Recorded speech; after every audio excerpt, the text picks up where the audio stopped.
उसे साइकियाट्रिस्ट के पास लेके जाना चाहती है, लेकिन वो इनकार करता पहले कि मुझे कहीं लोग पागल ना घोषित कर दें। और जो आगे मुझे लगता है कि कंपनी के मामले में ये डेंजर साबित होगा, लेकिन फिर भी सालार अपने आप को तैयार कर लेते हैं। कोई भी वालिद, चाहे वो अच्छा हो या बुरा हो, बच्चे तो उसे याद करेंगे। तो यहाँ एक कश्मकश ज़रूर है सवेरा के सामने, लेकिन इसी कश्मकश से निकल करके उसे बच्चों को भी निकालना है और उसे भी निकलना होगा। और कहानी में ट्विस्ट ये है कि वो जो लड़की है वो जैन की रिश्तेदार है।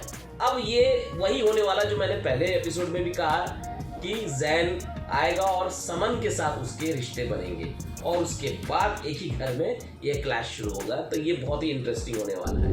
और वहीं सालार के वालिद जो है वो उन्होंने दांव खेल लिया है। अब वो जमाल साहब को एमडी बना चुके हैं कंपनी के, ताकि खुद ना फंसे।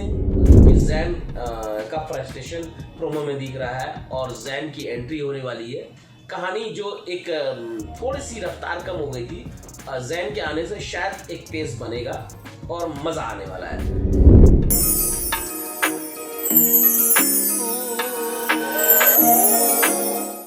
दोस्तों, आज मैं बात करने आया हूँ जो आपका और मेरा फेवरेट ड्रामा है, जिसे बेहद पसंद किया जा रहा है और मेरे इस रिव्यू को भी बहुत लोग पसंद कर रहे हैं जब मैं इस ड्रामे के बारे में बात करता हूँ। तो ये ड्रामा है दोस्तों रद का 22वां एपिसोड आ गया है, 22 एपिसोड ARY डिजिटल पर अवेलेबल है, आप जाकर उसे देख सकते हैं। तो आइए दोस्तों, इसकी मुख्तसर कहानी पर नजर डालते हैं। ईमान सालार से उसके अतीत के बारे में पूछने की कोशिश करती है। सालार गुस्सा हो जाता है और चला जाता है। बाद में सालार अपनी कहानी ईमान से बताता, वो बहुत ही इमोशनल सीन है। यहाँ पे उसकी कहानी जब ईमान को पता चलता है तो वो समझ जाती है कि इसके पीछे कोई और है, इसमें सालार की कोई गलती नहीं है। यही बात वो उसे समझाने की कोशिश करती है।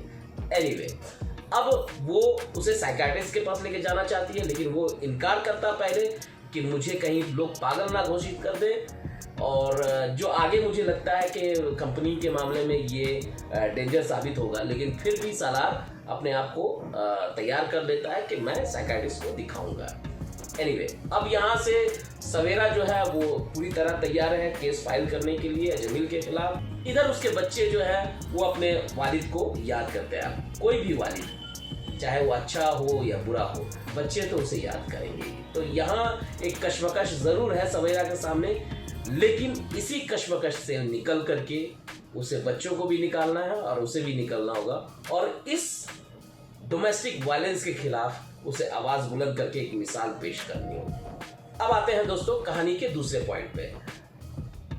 कामरान का एक और भाई आ गया है जिसका कभी कोई जिक्र नहीं हुआ था। अब उसका एक भाई है अदनान, जो 11 साल से विदेश में पढ़ रहा है और वहाँ पर उसने कोई राहत नाम की लड़की से निकाह कर लिया है। अब वो अपने घर में खबर करता है और कहानी में ट्विस्ट ये है कि वो जो लड़की है वो जैन की रिश्तेदार है।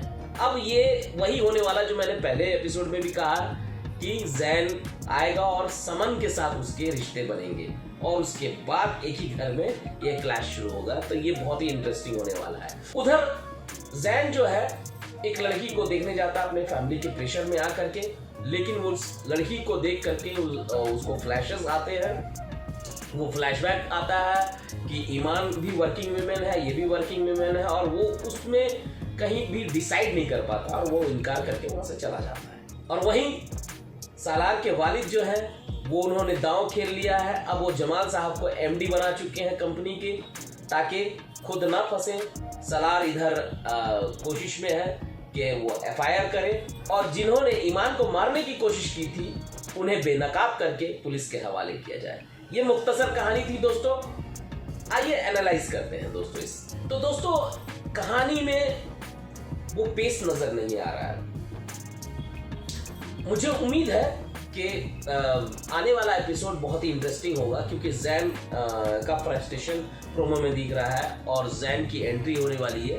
कहानी जो एक थोड़ी सी रफ्तार कम हो गई थी, जैन के आने से शायद एक तेज बनेगा और मजा आने वाला है। तो ड्रामा बहुत ही इंटरेस्टिंग है दोस्तों। और राइटर सनम मेहंदी जरियाब, उनका काम बहुत ही अच्छा है। उन्होंने अच्छी स्क्रीन प्ले लिखी है, स्टोरी टेलिंग बहुत कमाल का है, स्क्रीन प्ले बहुत अच्छा है, डायलॉग्स बहुत अच्छे हैं। खासतौर पे वो लाइन जो सालार कहता है कि अगर आप चाहें तो हदिया दे सकती हैं, तो वो कहती है कि मैं अभी इतनी अमीर नहीं हुई हूँ। ये बहुत ही कमाल का लाइन था पिछले एपिसोड में। तो ये बातें थी दोस्तों।